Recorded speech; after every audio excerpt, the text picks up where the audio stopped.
Artistic audio presence. Ali Baba and the 40 Thieves. There was once a man called Ali Baba. He was a hard-working woodcutter who was happily married to his childhood sweetheart. He worked in the forests of northern Persia. Day after day, he would make an honest living chopping and collecting wood to be made into tables, chairs, doors, and even the odd fruit bowl. Kasim was Ali Baba's younger brother. Now, how do I say this without being mean? Let's just say that Kasim was more interested in money than people.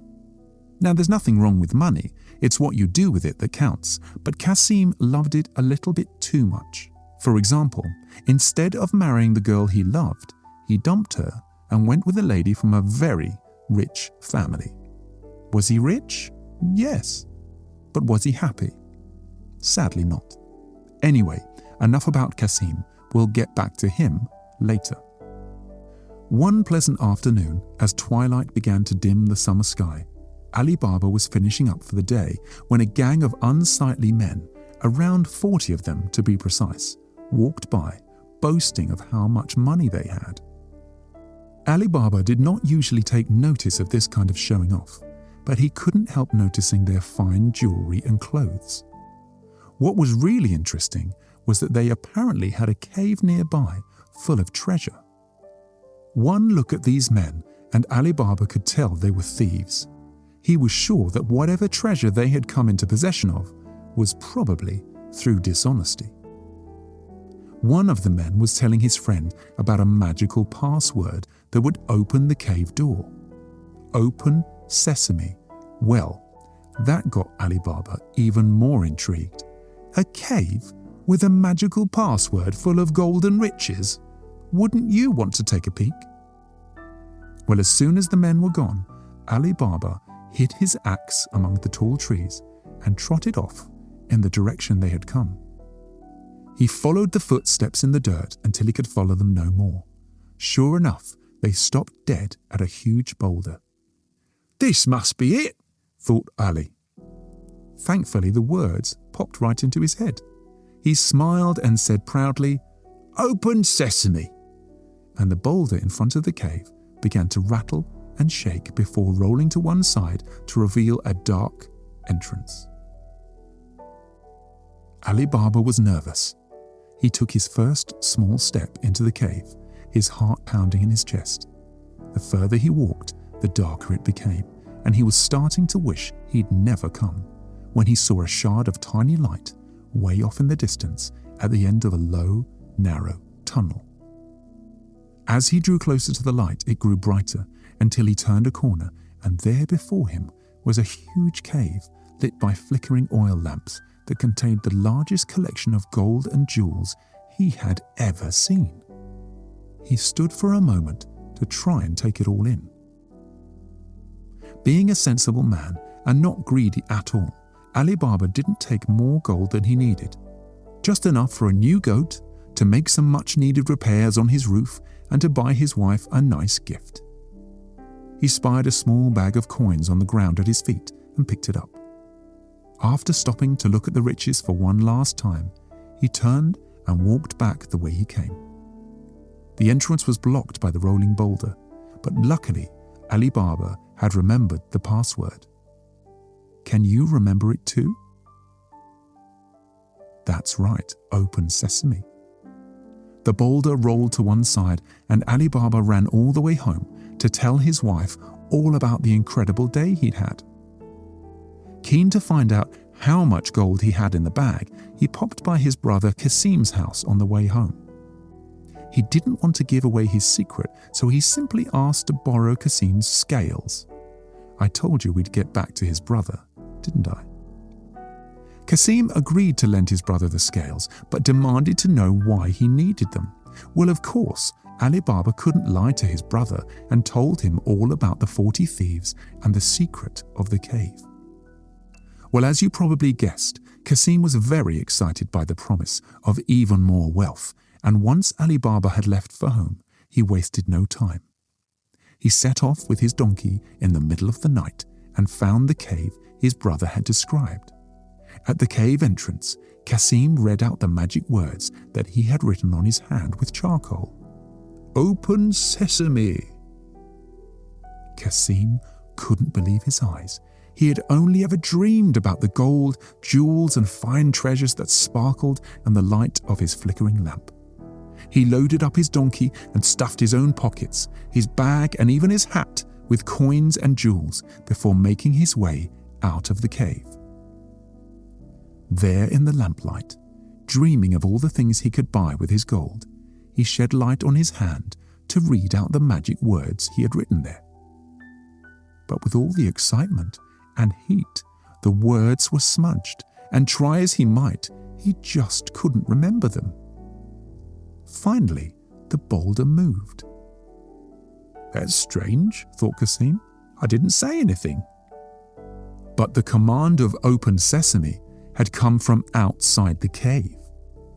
There in front of Kasim were 40 angry thieves, all very surprised to see this strange man and his donkey in their secret hiding place.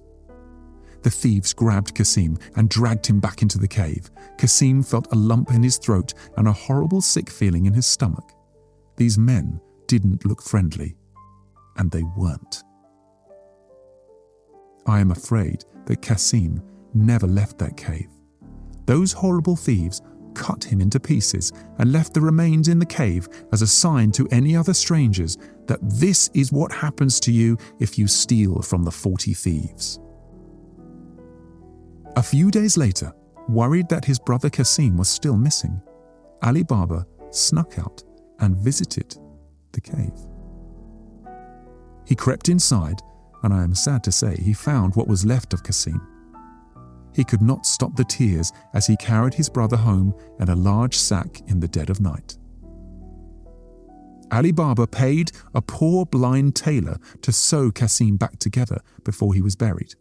They held the funeral the same day and told everyone that Kasim had been in a bad accident. No one questioned it, and Ali Baba and his wife Morgiana left for home. Meanwhile, Mustafa, the boss of the 40 thieves, discovered that Kasim's body was missing from the cave. He was worried that someone else had broken in and taken the body. This other person must know the magic words to open the cave. How else would they have got in?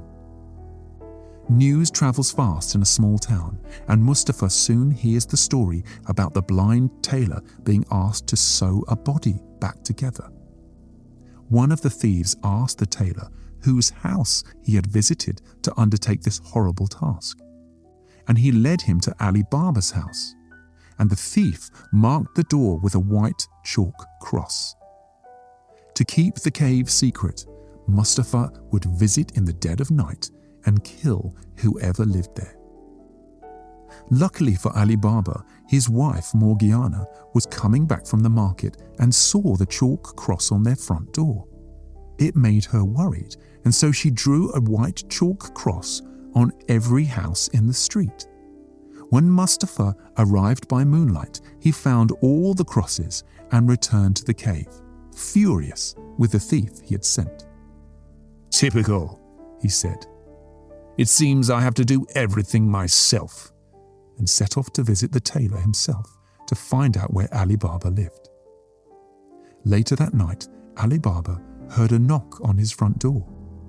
His wife Morgiana opened it to see the smiling face of a man she didn't recognize.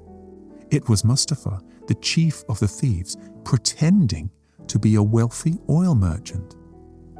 "Yes, sir? How can I help you at this late hour?" Morgiana asked politely. "You are right, my dear. I'm sorry to disturb you, but is the master of the house here?" "You can talk to me," Morgiana said, stepping forwards. Something about this man didn't seem quite right. "Yes, of course. I'm a lowly traveller passing through. I wish to see Ali Baba." "What about?" said Morgiana, crossing her arms. "A good question. His brother Kasim is, or was, a good friend, and Kasim said I would be welcome to stay with you any time." "Oh, did he now?" said Morgiana with a frown. She couldn't put her finger on it, but something just didn't add up. At that moment, Ali Baba came to the door. "Who is it, Morgiana?" he asked. "This gentleman says he was a friend of Kasim." Mustafa took the opportunity to step past Morgiana and into the house. He shook Ali Baba's hand furiously. "Sorry for your loss. So good to finally meet you. Kasim told me so much about you." Ali Baba found this hard to believe. "Really?" he said suspiciously. "Oh yes, he spoke of you often. Now please pardon me as I was explaining to your wife. We are in a bit of a pickle. We're stuck, you see, without anywhere to stay for the night." Who's we?" demanded Morgiana. Mustafa had to think quickly. How silly of me, apologies. It's just me and my horse, but I do have many barrels of precious oil in my cart outside." Ali Baba thought how he might feel if he was travelling alone in the dead of night, then stretched his hand out and replied with a smile. "Any friend of Kasim is a friend of ours. You're very welcome. There are many bandits and robbers on the roads out of town. Please stay for the night. I would never forgive myself if something happened to you." Mustafa smiled. His plan had worked. Little did Ali Baba know that the barrels on Mustafa's cart contained not oil, but the 39 thieves in his gang. The plan was simple. When the woodcutter and his wife were asleep, the thieves would jump out of their barrels, kill them both, and then take back their gold. No one who knew the secret password could be left alive. Mustafa lay awake in the spare bedroom, thinking of his sweet revenge. "No one steals from me and gets away with it. I am the master thief, not some useless woodcutter." Little did he know that Morgiana was listening at the door. "I knew it. I knew he wasn't a... Wait, if he's not an oil merchant, then what's in all those barrels?" She crept out of the house and heard voices coming from the barrels. She knew she had to do something, so thinking quickly, she untied the horse's reins, slapped it as hard as she could, and watched it as it raced off, pulling the cart off down the dusty road. Shouts came from the barrels as one by one the thieves all careered off the truck and over the cliffs into the valley below. Mustafa heard the commotion and ran out of his room to see the last of his men falling to certain death. Without his gang, he was helpless, and not knowing what else to do, he ran after the cart, desperate to save his horse at least. But I am afraid to say that he slipped and fell right over the cliff edge, and like that, the 40 thieves were no more. Ali Baba was the only person left who knew the secret password, and, being a good man, he chose to leave the riches in that cave. He may have visited now and again on birthdays, family holidays, or when the wood-cutting business was a little slow, but as far as I know, that treasure is still there. Anyone who knows the secret password would be rich beyond their wildest dreams. I'm sure you've forgotten the magic words already, haven't you? The end.